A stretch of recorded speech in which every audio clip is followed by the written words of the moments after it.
Bienvenue dans les chroniques tech de Imagine un code. La finale du 400 mètres des Jeux mondiaux des robots humanoïdes de 2025 à Pékin était une course sans précédent dans l'athlétisme. Des robots du monde entier se sont alignés au stade Bird's Nest, chacun étant conçu pour repousser les limites de la vitesse, de l'équilibre et de l'endurance. L'atmosphère était électrique, avec des ingénieurs, des passionnés de technologie et des spectateurs curieux impatients de voir comment ces humanoïdes avancés relèveraient le défi. L'événement s'est déroulé après une épreuve préliminaire palpitante où un concurrent a réalisé un temps de 1 minute 33,42 secondes, établissant ainsi un record élevé.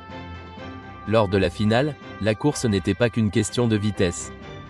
Chaque robot devait faire preuve de contrôle précis, d'une utilisation efficace de l'énergie et de sa capacité à s'adapter aux légères imperfections de la piste.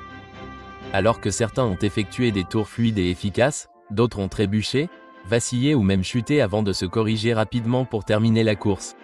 Les réactions du public étaient un mélange d'émerveillement et de rire, en particulier lorsque les robots se sont remis de leur quasi-chute comme si de rien n'était.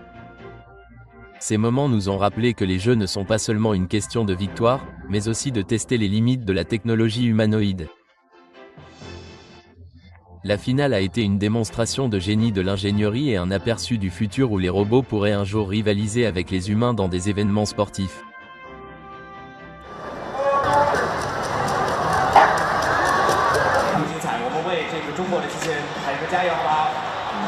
我觉得战斗性比赛，他可能放弃串道这个事儿，直接跑到终点。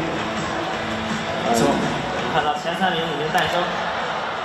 是106和108号选手获得了本次的金牌和银牌。开始比赛了。马上第一棒就要进行交接了，这么大的一项能力。